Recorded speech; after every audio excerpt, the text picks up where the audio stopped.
Love Island USA Season 8 is the #1 series streaming across all platforms. It's all everyone is talking about, including the prediction markets.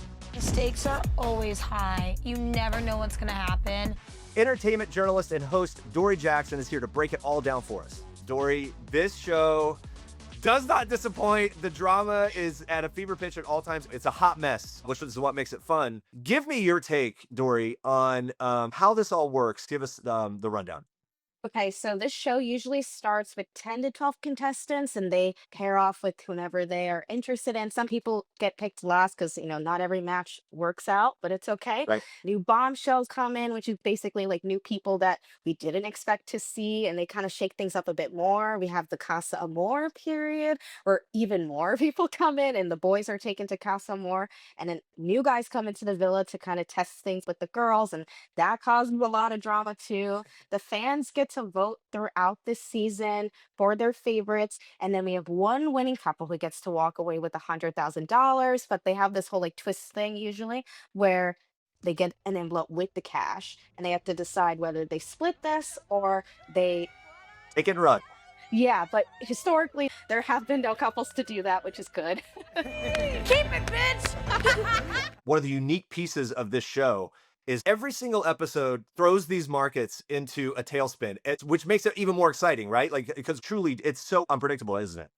Yeah, I mean, Casey and I had been that front runner for a bit, but things shifted. Now we're having Trinity and Bryce there, but we are now starting to see Anaya and Carl rise the ranks as well, which is really interesting because the tides are always shifting on this show. I'm happy I'm back.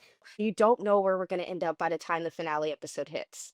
That's true. I think that a lot of the appeal for Trinity and Bryce is that there seems to be a real friendship there that could stand all the wild changes that go on around them. Do you think that's what's giving people confidence about them?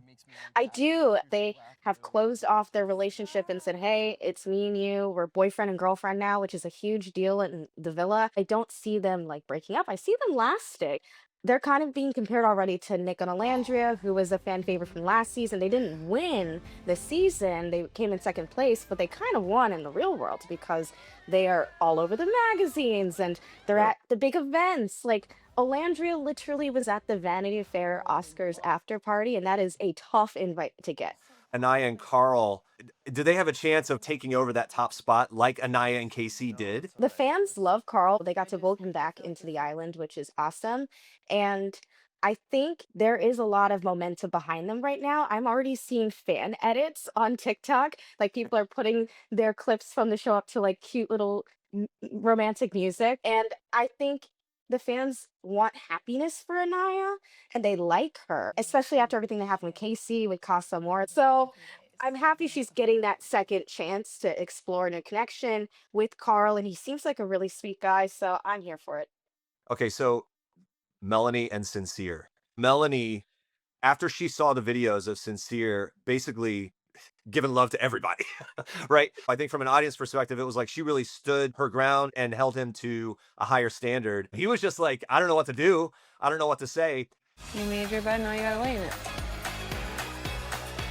Does she get over the fact that he embarrassed her? I know the fans want Sincere out of there. They are not into this right now. And I don't blame them because she did not deserve any of that. But you guys were bumping and grinding in bed. I think I'm trying to read the edit a bit.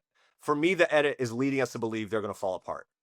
And they're leaning into, there's no way this is going to work. She's too mad. They can't get over this hurdle.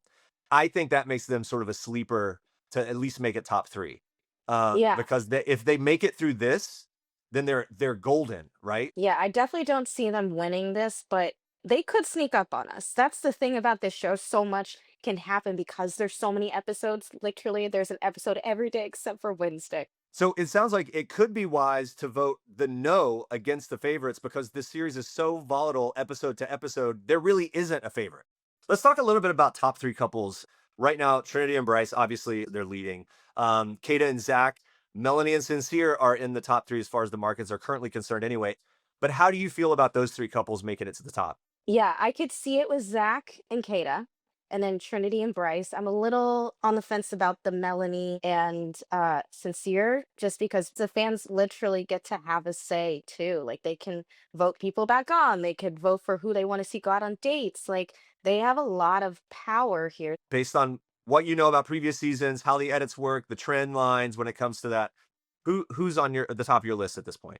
I definitely like the Trinity and Bryce pairing for the long run, just because they're so consistent and stable compared to these other couples. And I feel like they're definitely going to be in the finals. I didn't say that. I feel like Kenzie came out of movie night like just burned. Every single clip was her essentially saying the same thing to every guy, and the cutaways were epic. Just the full cringe. Do you feel like Kenzie is out? Do you kind of think that? Kenzie seems like somebody that's going to be on her way out. I feel like Sincere is probably going to be on his way out. The takeaway is this show is wild and volatile, and we got to pay attention. But your advice and your input has been awesome. Thank you for hanging out today. Thanks for having me. Pop Markets is for entertainment and informational purposes only, not investment advice. You should not treat any opinion expressed by the host or guests of Pop Markets as an inducement to make a particular investment or follow a particular strategy, but only as an expression of opinion.